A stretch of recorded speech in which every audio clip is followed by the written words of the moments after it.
Hello दोस्तों, next question है problem 7.5। इसमें कह रहा है फॉर द रिएक्शन, ये कोई रिएक्शन दे रखी है। The value of the equilibrium constant Kc is 3.75 into 10 to power minus 6 at 1069 kelvin. Calculate the Kp for the reaction at this temperature. ठीक है, तो दोस्तों सबसे पहले तो मुझे ये बताओ what is the Kc and Kp।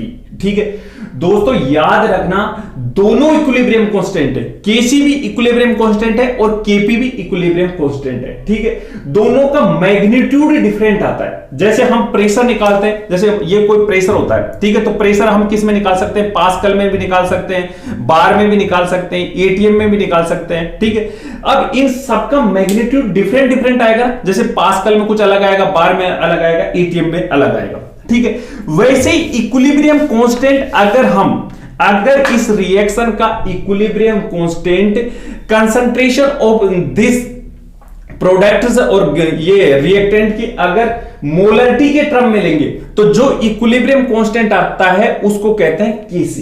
क्या कहते हैं? Kc। मतलब जिस रिएक्शन में अगर कंसंट्रेशंस मोलरिटी में लेते हैं, ठीक है, तो उसका जो इक्विलिब्रियम कांस्टेंट आता है उसको कहते हैं Kc। और Kp किसे कहते हैं? अगर कंसंट्रेशन जैसे पार्शियल प्रेशर के टर्म्स में लेंगे, किस में लेंगे? पार्शियल प्रेशर के टर्म्स में लेंगे, तो जो इक्विलिब्रियम कांस्टेंट आता है उसको कहते हैं Kp। ठीक है, तो दोनों के मैग्नीट्यूड डिफरेंट होते हैं। ठीक है, तो इन दोनों का रिलेशन होता है इन दोनों में, ये याद रखना, Kp equal to Kc RT delta n। क्या होता है? Delta n। ठीक है, अब इसमें अपने को क्या निकालना, देखो कैलकुलेट द Kp, ये निकालना है, ये गिवन है, R को हमें वैल्यू पता है और T भी गिवन है। तो कैसे निकालोगे?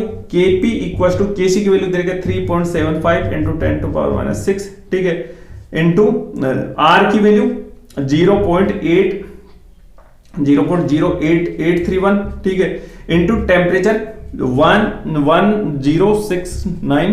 ठीक है, और डेल्टा एन क्या है?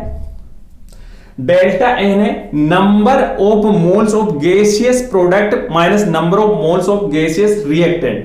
तो यहां पे कितना है? 2 प्लस यहां पे 1 माइनस यहां पे 2 है।